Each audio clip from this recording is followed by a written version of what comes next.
2 years ago, my doctor said I was going deaf, but I haven't heard from him since.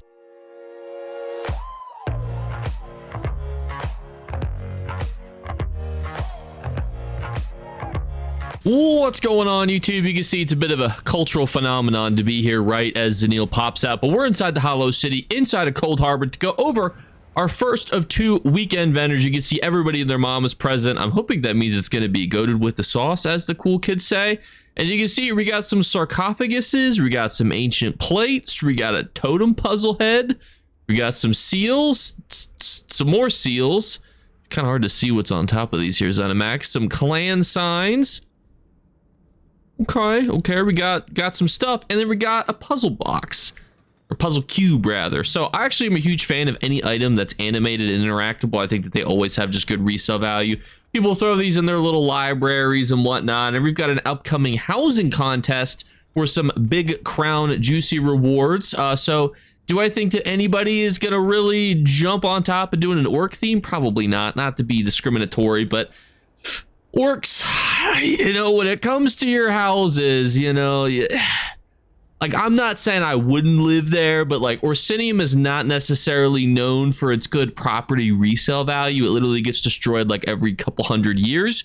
So your architecture is not very good compared to some other people's. However, 4,000 gold for some cool little seals. You can put these on top of walls, create little cool entranceways. There's definitely some options, but I don't think that you're going to be making too much money. You could probably make a couple thousand gold off these though. And before we jump into our second golden vendor here, which is also available until the weekend ends early Monday morning inside of our Northern High Rock Gate. If you ever need more information on where these bad boys are, check the website below, esohelper.com.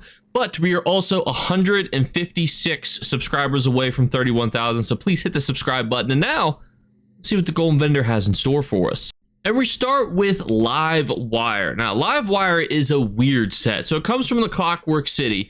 Now, oftentimes, sets will kind of break down into 2 key categories of PvP, PvE. But Livewire is one of those sets that kind of finds itself in a bit of a sticky pickle where its best utilization could be almost for either.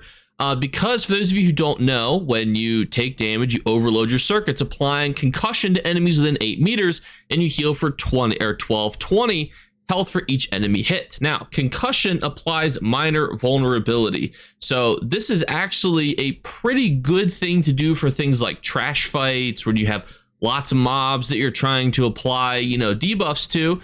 Obviously, in 2025, you know, there's so many significantly easier ways to do that, but it does have PvE utilization, which I think is important. And for PvP, when you're in these big cinematic battles, obviously getting a lot of health back and applying minor vulnerability to a lot of people can be pretty helpful. But that being said, it's kind of in that jack of all trades, you know, set where it's like, yes, it could do a lot of cool things, but it's not the best way to do it for pretty much any utilization. It's not great for sustained. It's not great, you know, it's not the best way to apply minor vulnerability through concussion. So that's the real drawback for a set like this, but I'm going to give it a 7 out of 10. I think that is probably a little bit generous, but I think to give this a 6 would just be a little bit disrespectful. So I'm going to give it a 7 just because it is kind of unique. That being said, obviously don't buy it. The set's been out for like 7-8 years now, so you could buy this for like 15 gold coins. And now we have another Clockwork City set, Mad Tinker. When you deal damage, you summon a Verminous Fabricant that charges the nearest enemy, dealing 6295 shock damage to all enemies in its path, knocking them into the air, and then stunning them for 2 seconds. Then this effect can occur once every 8 seconds. This set, I think a lot of people were really excited about. They're like, oh my gosh, Jake, with all these new pet sets that are going to come out, this is going to be goated with the sauce. I've already said that once in this video. I need a new cool kids phrase. It's going to be the skibbity of the toilets. But the problem is that this is not a permanent pet, so it's not going to get any of the buffs that are applied to permanent pets, and it's a 5-piece. So like, yes, things like the Daedroth summon that comes from your monster set from a 2-piece, that's a lot more value than wasting a whole 5-piece set. I used to use this on my sorcerer. It's just very finicky, so it used to be nice because when I don't even want to say it again because I've already said it incorrectly. When the little thing comes out and throws the people into the air, that's when you would hit them with the old razzle dazzle, the old 1-2, so it could kind of help you time your combos better. But that being said, if you wanted to deal more damage, you just would wear a better set. So yes, it was kind of neat. It had some fun use. I would give it a 7 out of 10. I know it's generous again. I don't know why I'm so sentimental, but I used to use this set for dueling, and it was really fun. Its best utilization is PvP. I don't think it's going to get any big boost with subclassing. Same with Livewire. It's going to be the same projected future. But these are fun sets. Next up is the Oblivion set. Now, Oblivion's Edge comes from Vaults of Madness. Now, this gives you crit chance, weapon and spell, stand recovery, 258 weapon and spell damage, and when you kill an enemy, you fill an empty soul gem and you heal for 31,302 health.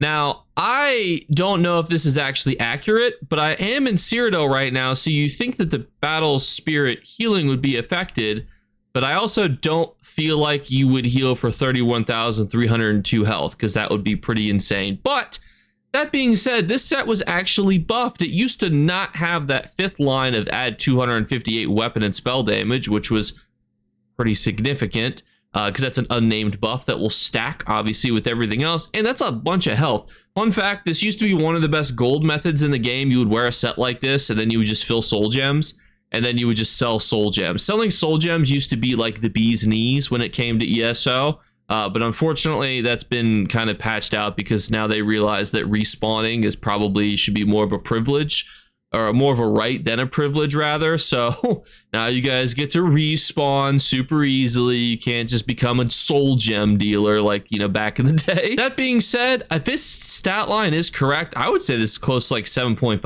out of 10. Better than your just average good set, but I think that a lot of people are sleeping on it, so it makes me unconfident to put it any higher. But I'm looking at it, and I'm seeing a lot of health. I'm seeing a lot of weapon and spell damage that comes from an unnamed buff, and I'm thinking, can't be that bad, right? Like, you should be able to build a good set with this. But that being said, obviously don't buy it. Go run Vaults of Madness, you little goober. Next up is Combat Physician. And now this one comes from Wayrest Sewers, which you're probably already going to be getting if you're farming a lot of solo sets, because that's where the Sergeant set comes from. But when healing critical strikes, you grant your target a damage shield. I just lost my reading comprehension. I'm sorry, it's been a long week.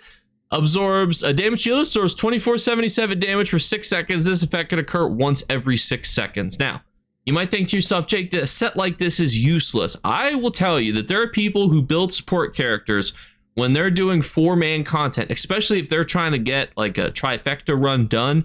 They will just cake on sets like Combat Physician, and so that everybody's getting a damage shield. Everybody can accidentally get whacked once or twice by a mob they're not supposed to. That way they don't have to restart the whole kit and caboodle again. So sets like these actually might have a little bit more use than you think. So for that utilization, I would give this one like an 8 out of 10. I think that, you know, sets like Prayer, and there's definitely some other ones like Infernal Guardian, it did have just a little bit more utilization. Whereas I think a set like this is definitely in that niche, but it's not always the one that gets used. But that being said, if you didn't know about it, there are people that run this as a please stop messing up on the mechanics. I'm not trying to restart this set. Next up is Lambrus. Now this one comes from Crypt of Hearts 1. When you deal damage with flame or shock, you have a 33% chance to summon a meteor that shower that deals flame damage, shock damage to all enemies within 4 meters every 1 second for 5 seconds. This effect can occur once every 8 seconds and scales off your weapon or spell damage. Now, a set like this is a bit weird because it's base game, which I love. I love me a good base game PvE monster set because it's very easy for me to say, hey, you want to save some Undaunted keys and you're just trying to get an easy, you know, brand new player set. I think this is actually perfectly serviceable. If you could farm Crypt of Heart 1s on Veteran, which you could probably do blindfolded with a Guitar Hero guitar, you can easily then come, you know, hopefully if you've got it, spend some AP, you know, mid your mayhem stocking up on AP. Maybe you got some gold. I would throw gold at it. Now you have a pretty decent early PvE build. You slap on some easy 5-piece craftable sets or some cheap, you know, dungeon sets that are relatively straightforward to farm, and you're off to a great start. You don't need any DLCs, you don't need any external content to do that. I would say this is still probably like a 7 out of 10. It really, and that's probably generous, but it's easy to acquire. It's very early in the game. It does AoE, pretty easy and relatively straightforward to proc. Decent damage. So yeah, I think it's a fair rating. And you know what rounds off the damage shield build? Well, when you apply damage shield to yourself or an ally, you have 50% chances to lob 3 mortars over 2 seconds at the furthest enemy from you that each deal 2572 flame damage to all enemies within 5 meters of the blast area. And this comes from City of Ash 1. Now, I don't know where you use this because generally you want to be dealing damage to the things closest to you, but you also are lobbing 3 mortars, which is hilarious to me. And I know that people do use this when they're farming 4-man content, even trial content, but it's so off meta. I mean, we're so far past the meta in things that you should be doing if you're trying to mid-max your play style. But it's just, you ever look at a set and you're just like, it's fun, you know? And you can't deny the funness, all right? And so I would give this a 6.5 because unfortunately I have to be a bit of a realist. The damage is fine, but it's a bit finicky, like I said, because you're hitting the enemies furthest away, which could be awkward. And so overall, I would have to take some points, but it is a fun set. It does look very cool. You are lobbing mortars. Somebody's gonna put that in the comments, and I can't talk bad about a set that does that. You know what I mean? Like you can't talk bad about a set that's so flavorful. You know what I mean? Like, yes, it might be overpriced, but you go to a restaurant, you're like, damn, that is still some good flavor, even if it's overpriced. But thank you guys so much again for watching. As TLDR, we don't really have anything that really jumps out at me as like, oh my gosh, you know, Jake, this is essential. Nothing really jumped out at me this week, but that could be a good thing, you know, save your money. But if you're interested in furnishings and you plan to go with an orc theme, I definitely think that those orc sigils / medallion-y looking things, put those on your walls, roofs. They look really cool when you like place them up against a wall. And it kind of, you know, you can signify different areas. I don't think many people are going to go with an orc theme just because orcs are not a very popular race compared to other ones, which saying that probably has now added at least 5 minutes to my ad check. So thank you guys so much again for watching. As always, we're doing our 3 giveaway drawings. All you need to do to enter is leave a comment in the comments below / like on the video. Second thing is just make sure you subscribe / follow on Twitch and Twitter if you wouldn't mind. And the third thing is look for a hidden word be flashed upon the screen. If you're the first person to find and comment that word, you will win. As a reminder, every video posted in the month of June will have a hidden word on it, which means if you're the first person to find that code or that word and you comment it below, you get a giveaway code to all sorts of goodies. So try to find the one for May and then stay tuned for the month of madness, which would be the month of June. Thanks again, and I'll catch you later. Bye, guys. You better remember to like and subscribe to Jakeclips. Or you should. I might have to pluck your eyes if you don't. Or, better yet, I'll skip rope with your entrails. Do it now. Subscribe. Ta-ta. Off with you.